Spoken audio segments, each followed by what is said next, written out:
California ਦੇ ਵਿੱਚ ਪਿਛਲੇ ਜਨਵਰੀ 'ਚ ਸਦਰਨ ਕੈਲੀਫੋਰਨੀਆ 'ਚ ਅਜ਼ੂਜ਼ਾ ਜੋ ਏਰੀਆ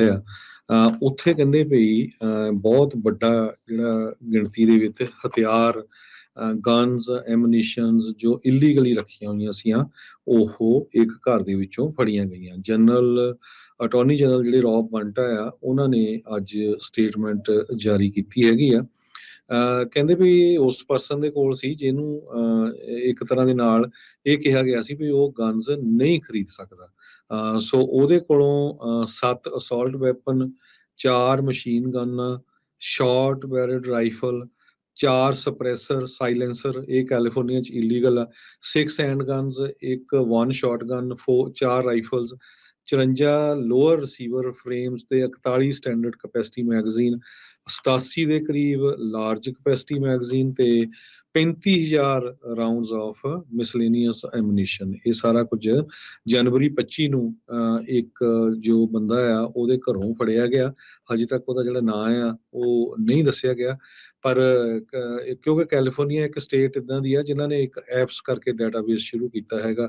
ਵੀ ਜਿਹੜੇ ਲੋਕਾਂ ਨੂੰ ਬੈਨ ਕਰ ਦਿੱਤਾ ਗਿਆ ਵੀ ਨਹੀਂ ਹਥਿਆਰ ਖਰੀਦ ਸਕਦੇ ਕਿਸੇ ਕੰਡੀਸ਼ਨ ਕਰਕੇ, ਉਹਨਾਂ ਨੂੰ ਉਹ ਰੈਕਡ ਰੱਖਦੇ ਆ, ਸਰਚ ਕਰਦੇ ਆ। ਜੀ, ਜੀ। ਅਗਲੀ ਜਿਹੜੀ ਹਰਜੋਤ ਸਿੰਘ ਦੀ ਗੱਲ ਕਰਦੇ ਜਾਈਏ, ਕਲੋਵਿਸ ਤੋਂ ਖਬਰ ਆ ਰਹੀ ਹੈ ਇੱਥੇ ਇੱਕ ਵਾਰੀ ਫੇਰ ਅੱਜ ਤਕਰੀਬਨ 2:30 ਵਜੇ ਕਲੋਵਿਸਟ ਵੈਸਟ ਹਾਈ ਸਕੂਲ ਉਸ ਨੂੰ ਲੋਕਡਾਊਨ ਦੇ ਉੱਤੇ ਜਿਹੜਾ ਉਹ ਪਲੇਸ ਕਰਨਾ ਪਿਆ।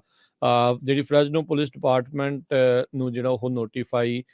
ਹੋਣ ਤੋਂ ਬਾਅਦ ਦੇ ਵਿੱਚ ਕਹਿੰਦੇ ਵੀ ਇਸੇ ਹੀ ਮਹੀਨੇ ਦੇ ਵਿੱਚ ਆਲਰੇਡੀ 3 ਵਾਰੀ ਇੱਦਾਂ ਦੀਆਂ ਕਾਲਸ ਕਲੋਵਿਸ ਵੈਸਟ ਹਾਈ ਸਕੂਲ ਬਾਬਤ ਆ ਚੁੱਕੀਆਂ, ਜਿੱਥੇ ਸਵਾਟਿੰਗ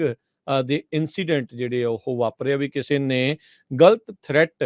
ਜਿਹੜੇ ਆ ਉਹ ਕਹਿ ਕੇ ਉੱਥੇ ਸਵਾਟ ਟੀਮ ਜਿਹੜੀ ਉਹ ਬੁਲਾ ਦਿੱਤੀ ਤੇ ਫਿਰ ਉਹਦੇ ਕਰਕੇ ਲੋਕਡਾਊਨ ਹੋ ਗਿਆ। ਇਸ ਦੇ ਚੱਲਦਿਆਂ ਪ੍ਰੀਕਾਸ਼ਨਰੀ ਮੈਜਰ ਦੇ ਚੱਲਦਿਆਂ ਫੋਰਟ ਵਾਸ਼ਿੰਗਟਨ ਐਲੀਮੈਂਟਰੀ ਸਕੂਲ